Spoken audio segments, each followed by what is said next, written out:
There are few things in life more satisfying than landing a long-range headshot in Battlefield. That's the stuff. But as a class of guns, sniper rifles tend to have kind of a split identity in games. They can be simultaneously hard to use and also incredibly overpowered. They're insanely deadly on tiny maps where they shouldn't be, and given huge disadvantages on large maps where they should shine. Often they feel like some of the most difficult weapons to use, but then some kid winds up posting a 360 no-scope montage on YouTube. In this video, we're going to talk about why sniper rifles are so hard to translate to video games and why they often wind up broken. If you guys like multiplayer shooters, head on over to GameSpot's YouTube page where we have a ton of stuff for you to watch, like expert react videos. While you're there, if you like what you see, please give us a thumbs up and subscribe to the channel. Let's get into it. What is a sniper rifle? For that, we should bring in our channel's favorite firearms expert, Jonathan Ferguson. A highly accurized rifle designed for the purpose, firing a cartridge of a certain power level that enables you to reach out to really quite extreme ranges, so beyond 800 meters, up to maybe even 2,000 meters, with some sort of an optical sight with high magnification, 12 power, 20 power, something like that, so that you can even identify your target at long range, and then so that you can put a reticle on them, put in all of the data that you need to, the right clicks onto your scope to land a precision single shot at very long range. That's in essence what a sniper rifle has to do, and so it means that they're relatively easy to define.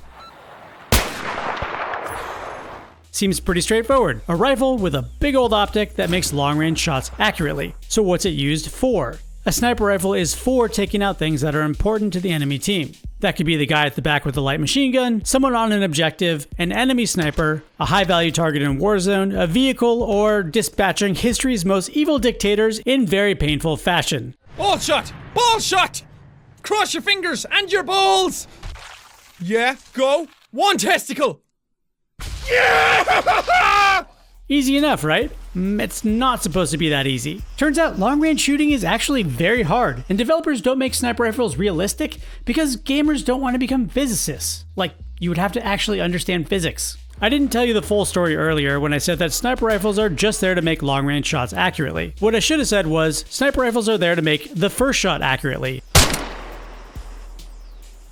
So the thing you're shooting at doesn't shoot back. Having to fire multiple times just gives away your position and lets other players know where you are. And it takes a hell of a lot more than you might think in real life to make that first shot.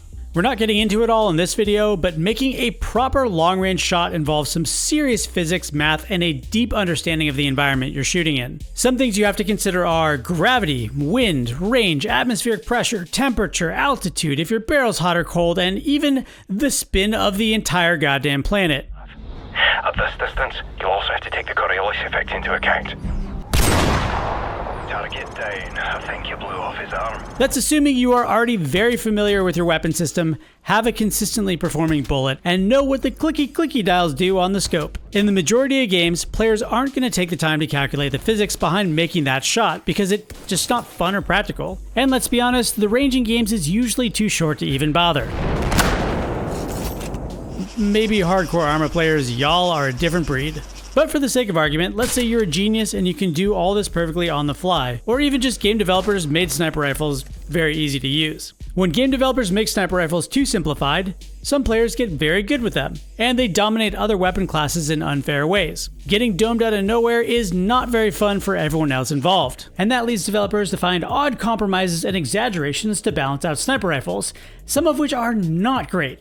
Let's talk about scope glint. What in the absolute hell is scope glint in video games? It's like someone attached a mega spotlight to their gun. Scope glint is honestly the worst way to make sniper rifles fair. For starters, it negates any skill a player might have sneaking somewhere to take that shot in the first place, which is the entire purpose of a sniper. It gives away your position the second you even start looking for targets and demolishes any surprise or advantage you might have. So if you can't look through your scope for targets without giving yourself away, then players resort to other tactics like quickscoping, which is even worse because it leads to run and gun snipers that can drop players with massive one-shot damage while barely aiming. and that gets around all of the drawbacks of a sniper rifle. So what else have developers tried to make sniper rifles fair? My personal favorite is bullet trace. It's where the shot from a sniper rifle leaves a visible trail behind. From a game standpoint, it rewards the time players take to set up their position and gives them the first shot advantage, much like in real life. But then, to be fair to the other players, it gives away the direction the shot came from. That means a good sniper can make quick follow-up shots, but also a fast reacting player can see where it's coming from and do something about it.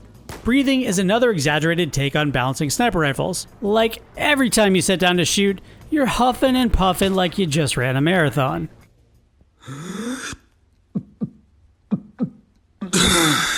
Which is probably more accurate than soldiers never ever getting tired from running all the time continuously for matches for days. In the scheme of things, this is probably one of the more harmless things to try. Another compromise is old-fashioned stats balancing, which can be very inconsistent. Games often don't handle physics like reality. In the real world, you have constants around you, like gravity, meaning everything is pulled to the ground evenly. A bullet fired from a gun parallel to the ground will hit at the same time as a bullet dropped from the same height. It's just it does it very far away from you, and you can more or less predict how far something will go based on its speed. But in games, developers don't have to deal with a constant world, and they can tweak the physics of each gun individually, almost as if each gun was living in its own planet. This can encompass things like velocity, speed, bullet drop, and power. To make matters even more complicated, sometimes in the very same game you'll have physical projectiles, meaning you have to lead the target to compensate for travel time, and hit-scan weapons that instantly teleport bullets to the same target. If you want to know more about hit-scan versus physical projectiles, we have a great video up by Dave Jewett called How Do Bullets Work in Games. So without consistent rules between or even within many games, it winds up being a lot of trial and error. And speaking of consistency, if a sniper rifle is there to hit the first shot, that means you need to see what you're shooting at. So now we're going to talk about scopes. Scopes. It gets weird. Again, we're not going to go into the full science of long-range shooting because it's kind of a lot. But if you don't know, scopes don't just magnify things. They have dots or lines inside, depending on the system, that correspond to certain ranges. You can use that to figure out where to aim. Some games like Battlefield 4 kind of fudge this. They do let you dial your scope to a specific range, meaning you don't have to aim high or low if you do it right. The bullet will just go to the center of the crosshair at the proper distance. But without some universal set of physics in the game and having different rifles with their characteristics being tweaked individually, the information inside of scopes just flat out doesn't work in many cases. Like if your target is X number of yards away and you put the right dot or line on your scope corresponding to that range, the bullet won't go where it's supposed to. Which is good enough for gaming, I guess. It just leads to a lot of missed first shots. So with all that complexity, you'd think there would be a scope out there that would simplify things. And there is, and developers rarely use it. The Dragunov scope, for example, has a simple chart based on the height of an average man. If you put the average 5'7" person on that chart, it gives you the range. It's pretty simple and easy, and honestly, kind of a pet peeve of mine that it's not used in games. You have some other really fun problems with scopes, like draw distance, but we'll get into that in another video. Alright, that is the long range problem. Now let's get to the good stuff. Small maps. Why do games like Call of Duty even pretend sniper rifles belong on small maps? No modern sniper would ever get that close because they'd be outmatched by any other type of gun. And to balance that out, developers decided to make sniper rifles insanely overpowered at close ranges.